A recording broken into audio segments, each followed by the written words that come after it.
Welcome back to our JH TV channel. ఎవరైతే మన యొక్క ఛానల్ని మొదటిసారిగా చూస్తున్నారో మన యొక్క ఛానల్ని సబ్స్క్రైబ్ చేసుకోండి. ఈరోజు వీడియోలో భాగంగా ఒక మంచి ఫ్లాష్ న్యూస్తో మీ ముందుకు వచ్చాము. అది మన యొక్క ఆంధ్రప్రదేశ్కి గర్వకారణమైనటువంటి న్యూస్ గురించి మీ ముందుకు వచ్చాము. ఆ న్యూస్లో భాగంగా భారతదేశపు టాప్ మోస్ట్ మ్యాగజైన్ అయినటువంటి ఇండియా టుడే రచించినటువంటి ఒక విషయం మీద మీ ముందుకు వచ్చాము. ఆ విషయం ఏమిటి అంటే most powerful and influenced persons in the India అనేటువంటి ఒక టాపిక్ మీద చేసినటువంటి ఇండియా టుడే సర్వేలో టాప్ 10 లిస్ట్ని ప్రకటించడం జరిగింది. ఆ టాప్ 10 లిస్ట్లో కొంతమంది పర్సన్స్ని ప్రకటించడం జరిగింది. ఆ టాప్ 10లోనే కాకుండా మన ఆంధ్రప్రదేశ్కి చెందినటువంటి మన ముఖ్యమంత్రి అయినటువంటి శ్రీ నారా చంద్రబాబు నాయుడు గారు ఈ యొక్క టాప్ 5లో దూసుకురావడం జరిగింది. ఈ యొక్క లిస్టులో ఉన్నటువంటి పర్సన్స్ గురించి ఒకసారి మనము పరిశీలించినట్లయితే ఎవరైతే ఉన్నారో మొదటి స్థానంలో మన ప్రధానమంత్రి అయినటువంటి నరేంద్ర మోడీ గారు మొదటి స్థానాన్ని ఆక్రమించడం జరిగింది. రెండో స్థానంలో ఎవరైతే ఆర్ఎస్ఎస్ చీఫ్ ఉన్నారో శ్రీ మోహన్ భాగవత్ రెండో స్థానంలో ఆక్రమించడం జరిగింది. మరి మూడో స్థానంలో వచ్చేసి మన భారతదేశమైనటువంటి రక్షణ శాఖ మంత్రి అయినటువంటి అమిత్ షా గారు మూడో స్థానాన్ని ఆక్రమించడం జరిగింది. తర్వాత ఏఐసిసి అధ్యక్షుడైనటువంటి రాహుల్ గాంధీ గారు 4వ స్థానాన్ని ఆక్రమించడం జరిగింది. అదేవిధంగా 5వ స్థానంలో ఆంధ్రప్రదేశ్ ముఖ్యమంత్రి అయినటువంటి శ్రీ నారా చంద్రబాబు నాయుడు గారు 5వ స్థానాన్ని ఆక్రమించడం జరిగింది. ఇంకా 6వ స్థానంలో బీహార్ ముఖ్యమంత్రి నితీష్ కుమార్ రావటం జరిగింది.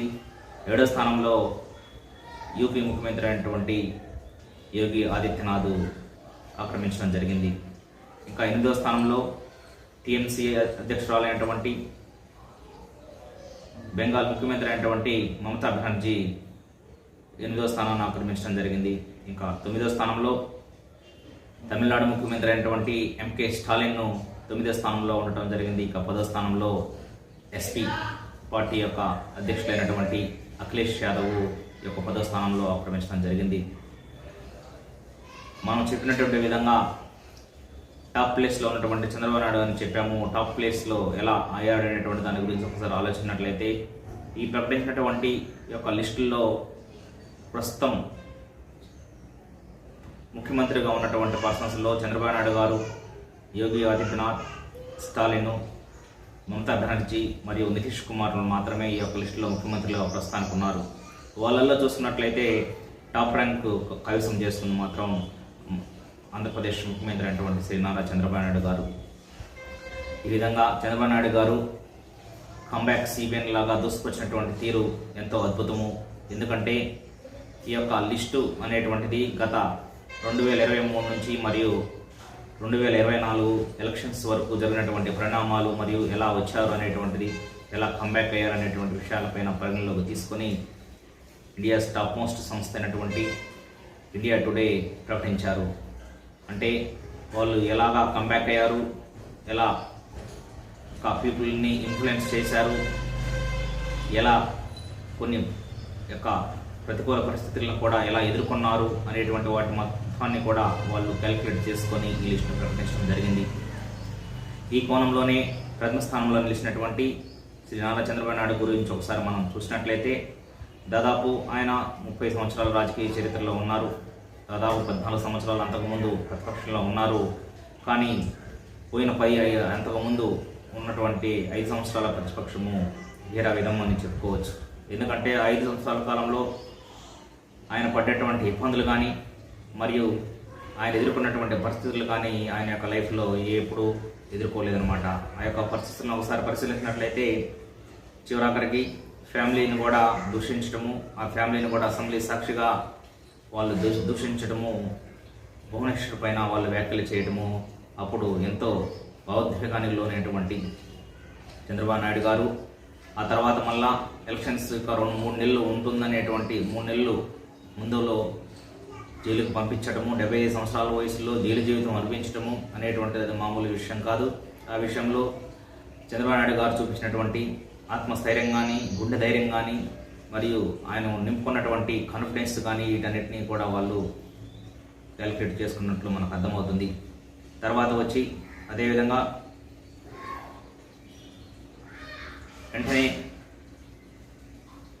ఎటువంటి ఇబ్బందులు ఉన్నా సరే వాటన్నిటిని కూడా వెనకడుగు వేయకుండా ఎన్ని ప్రాబ్లమ్స్ ఉన్నాయి, ఎన్ని సమస్యలు వచ్చినా దూసుకొచ్చినటువంటి తీరు మరియు పార్టీని మరియు పార్టీ శ్రేణులని ఒక తాటిపైన తీసుకురావటం కానీ మరియు పార్టీలో ఆత్మస్థైర్యాన్ని నింపటం కానీ, జైలుకి వెళ్ళినప్పుడు కూడా పార్టీలో ఎటువంటి నమ్మకం సడలకుండా తీసుకున్నటువంటి జాగ్రత్తలు కానీ వీటన్నిటినీ మరియు పరిగణలోకి తీసుకోవడం జరిగింది. తర్వాత ప్రచారంలో ఆయన చూపించినటువంటి ఏదైతే దూకుడు కానీ మరియు అతని యొక్క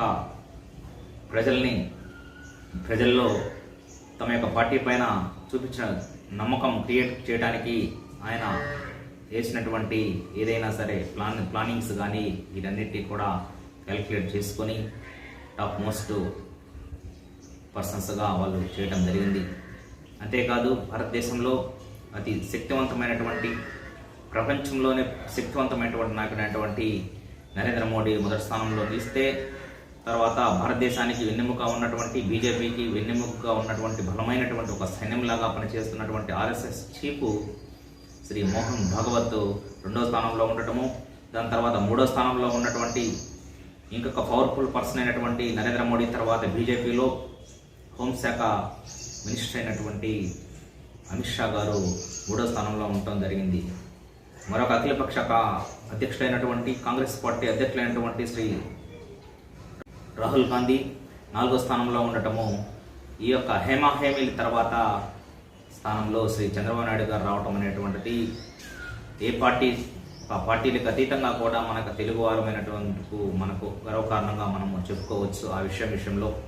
ఎందుకంటే అంతటి బలమైనటువంటి నాయకుల సరసన శ్రీ నారా చంద్రబాబు నాయుడు గారు రావడం అనేటువంటిది ఇది మనము లోకల్ సర్వేస్ కాదు, భారతదేశంలో పేరుగాంచినటువంటి మరియు టాప్ మోస్ట్ మ్యాగజైన్ అయినటువంటి ఇండియా టుడే ప్రకటించినటువంటి వ్యక్తుల్లో స్థానం రావటం అనేటువంటిది మామూలు విషయం కాదు.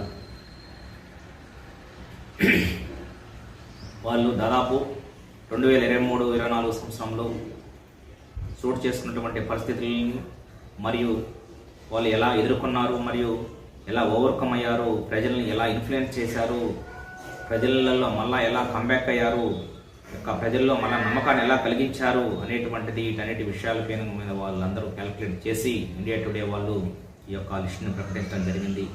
ఈ విధంగా ప్రస్తుతం ఆ యొక్క లిస్టులో ఉన్నటువంటి ముఖ్యమంత్రులు మమతా బెనర్జీ మరియు స్టాలిన్ మరియు నితీష్ కుమార్ మరియు యోగి ఆదిత్యనాథ్ వీళ్ళందరినీ దూసుకొని టాప్లో రావడం అనేటువంటిది కూడా మరొక గర్వకారణము. ఏదేమైనా సరే ఇండియా టుడే ప్రకటించినటువంటి టాప్ మోస్ట్ ముఖ్యమంత్రి లిస్టులో top most powerful and influenced పర్సన్స్లో లిస్టులోకి దూసుకొచ్చినటువంటి మరియు మొదటి స్థానం ఆక్రమించినటువంటి మరియు మొత్తం ఓవరాల్ పవర్ఫుల్ పర్సన్స్లో టాప్ 5లో నిలిచినటువంటి శ్రీ నారా చంద్రబాబు నాయుడు గారికి మరొకసారి కంగ్రాచులేషన్స్ తెలుపుకుంటూ ఈ వీడియో కానీ మీకు నచ్చినట్లయితే లైక్ చేయండి, షేర్ చేయండి, సబ్స్క్రైబ్ చేసుకోండి. థ్యాంక్ యూ అని ఉండాలి.